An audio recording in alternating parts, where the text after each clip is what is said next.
Put your mark, get set, and welcome with Risa Studios to Automobilista 2, Automobilista 2, and here we are.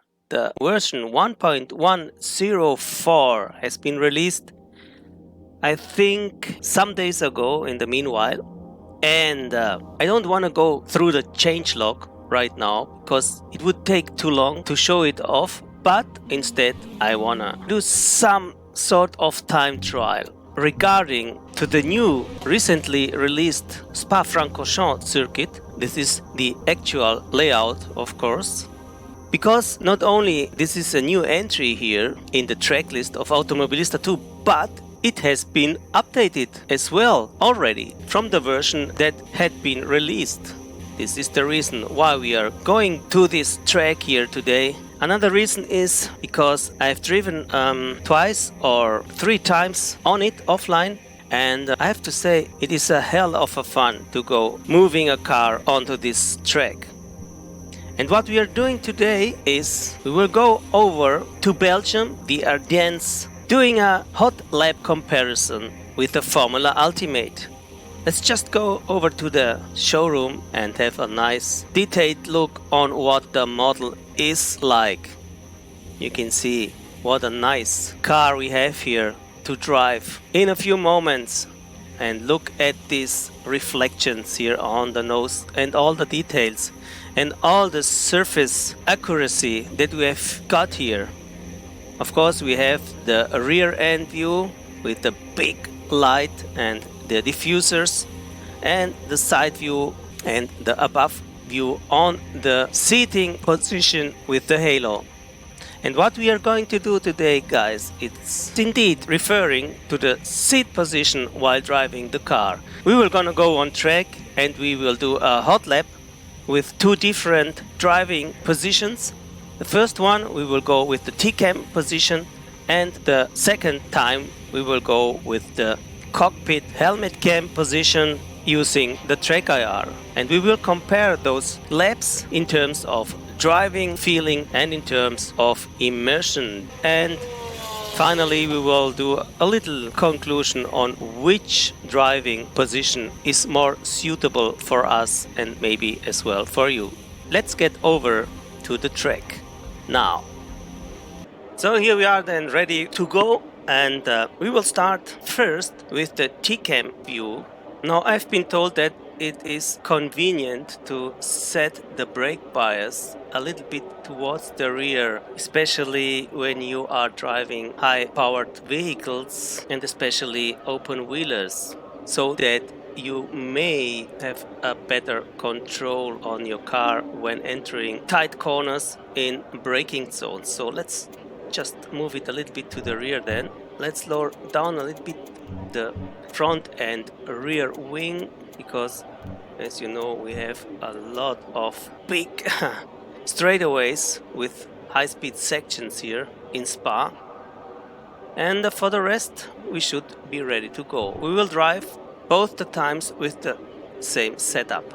But now guys, let's get ready to go. Let's jump in the car and let's start the lap here in Spa-Francorchamps. And we're on the way with the T-cam view.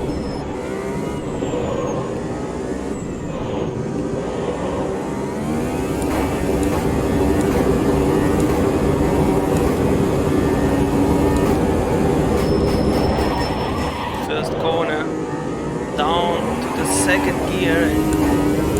This car has a really unstable rear end, no matter if you adjust the brake bias, how it is suggested or not. Maybe now it's a little bit less intense, but the car is still massively oversteering in a snap manner when you are not gentle with your inputs. And you can see it here.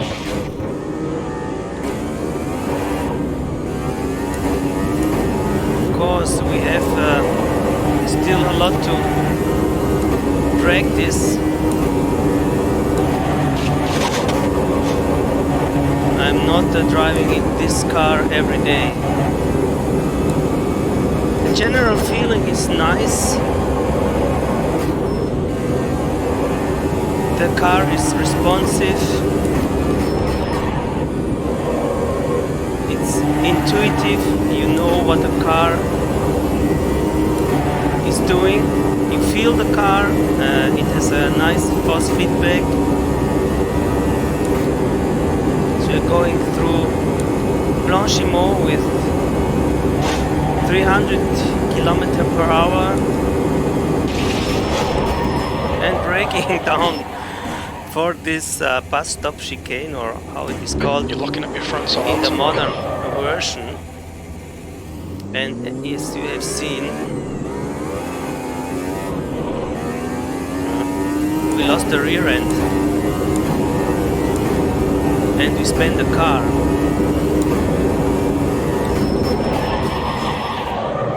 This was my mistake, a little bit too late. Under Okay, brake. Rafa, we need to watch these track limits. But as the driving view concerns, I think this is quite a good one. You have a nice overview, especially of the track, of the surface, of the track, tarmac, and of your position. And you can look very nicely at the apexes, which may be useful, or not maybe, it's useful.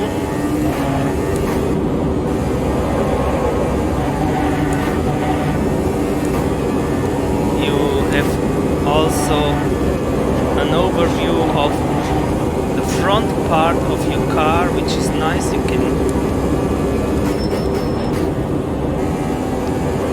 see as well the shakings a little bit. You can see the halo. Very nice drifting there. You can see the halo moving, which is really a nice detail. And you can see the moving of the chassis as well, of course, which comes from the suspension work. So I like it quite a bit. You can see as well the moving of the steering wheel. What you don't see from this angle is the rear mirror of the car. You see a part of it, but it's covered mostly by the halo. So this is the only downside. For the rest, it's really nice, and you have a nice sense of speed as well. So you are on the straightaway here, braking for this corner, still with a lot of careful, gentle inputs, but still the car tends to snap, oversteer, and to lose the back end very quickly and immediately.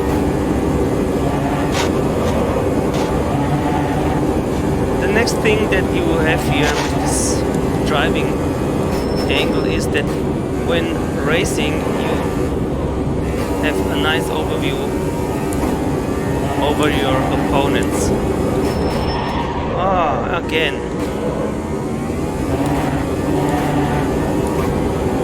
But now guys, this is it concerning this driving view, what I can say about it. Let's head over to do a nice clean lap to set in a time here that we can compare then with our next driving view position. Your lap time was at 1:54.32. Good lap. That's your quickest today.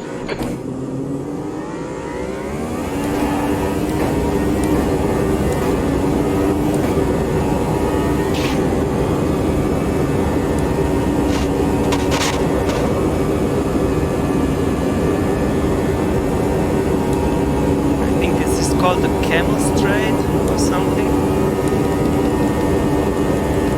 Don't know anymore exactly.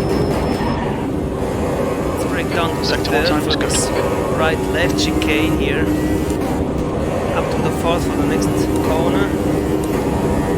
This is a tricky one. Seems to be wider than it actually is when driving through. Next corner, left-hand bend, shifting up through the gears, up to the 8th and smashing down this double left-hander.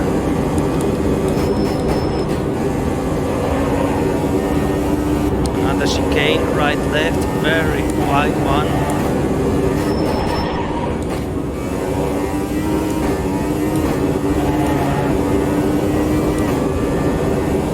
Every time I come to the corner there, I am almost losing the back end with this car. But anyway, coming towards the end of this lap. Oh no. Again. You've gone outside of track limits there. Yeah.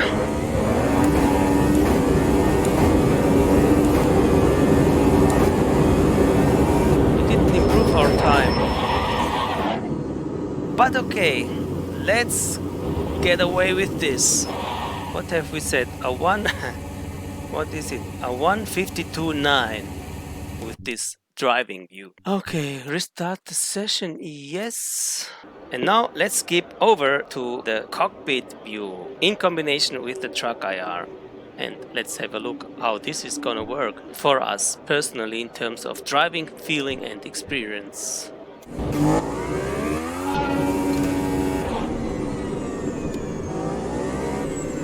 And here we go, facing the first corners here at the main straightaway, start finish straight.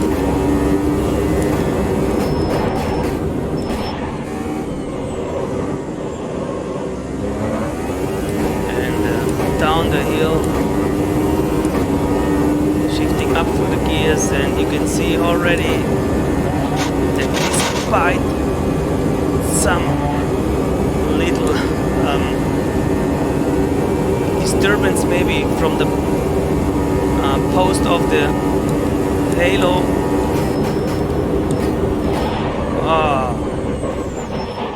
again going a little bit loose with the back end. Despite this inconvenience coming from the halo, I think I'm already feeling like I was more connected to the car when driving with this driving view compared to the driving view of the T-Cam. So this is quite nice. Of course, I can move around my head and you can see virtually the moving in the cockpit of my view here according to my real head movement. This is really nice and I like driving like this very much.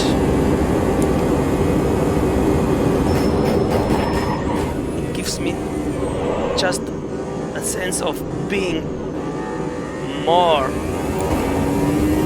deep into it compared to the normal T-Cam. So coming down the hill again here. And now let's start off our fastest lap with this cockpit cam view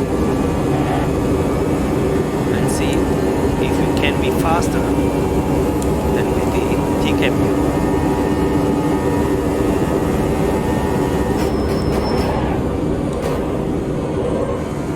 Slight mistake there at the entrance.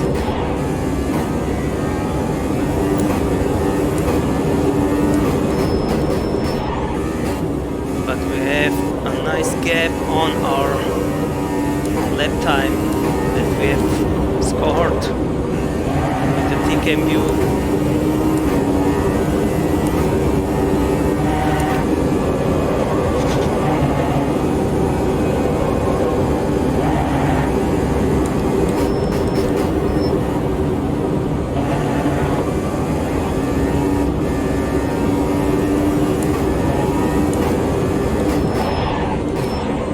Leaning the head towards the directions of the corners, and we have 2 seconds margin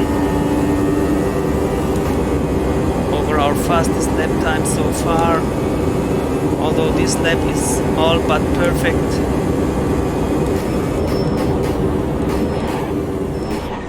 Braking very early here.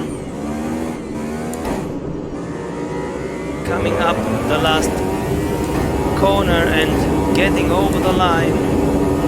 That last lap was a 152.38. Sector 3 is 2/10 off your best. 152 and 38.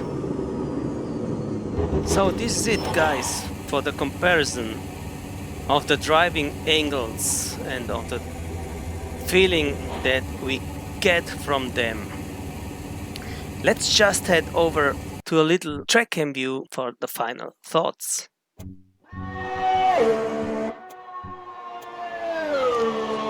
And here we go then, nice track cam view of our fastest laps here in Spa-Francorchamps with both different seat and driving positions.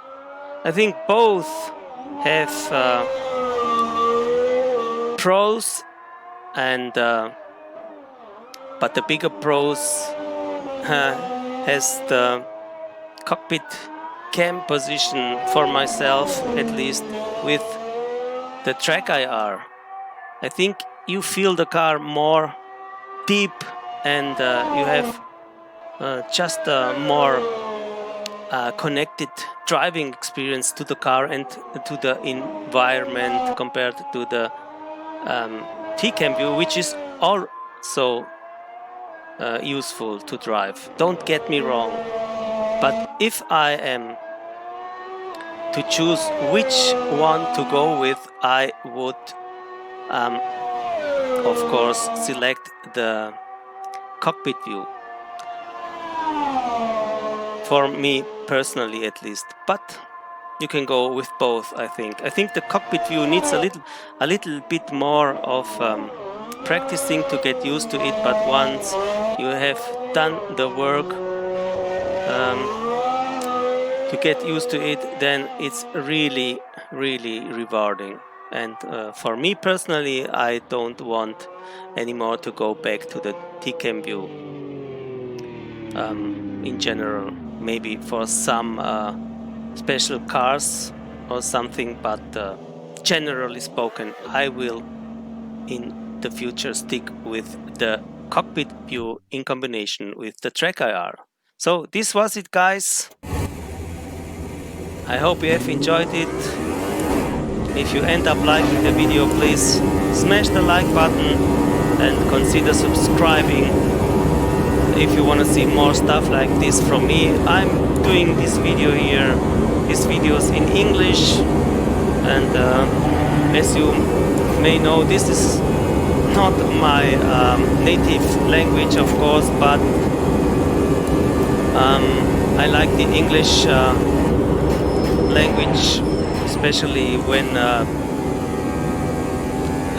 sim racing, because I think this is the language of the international motorsport, and so I think it's quite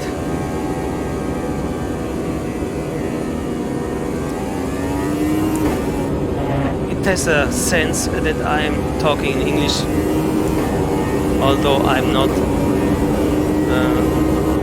as good as I want it to be, but I'm going my way here, and while doing more and more like videos like this, I can only improve as well in this English speaking skills that I have. So guys, but this was it for today's video. Thank you again so much for watching, and keep it clean, keep it cool, keep it nice, and keep it safe, and we see us the next one. So bye bye then, and cheers from Alonso. Ciao.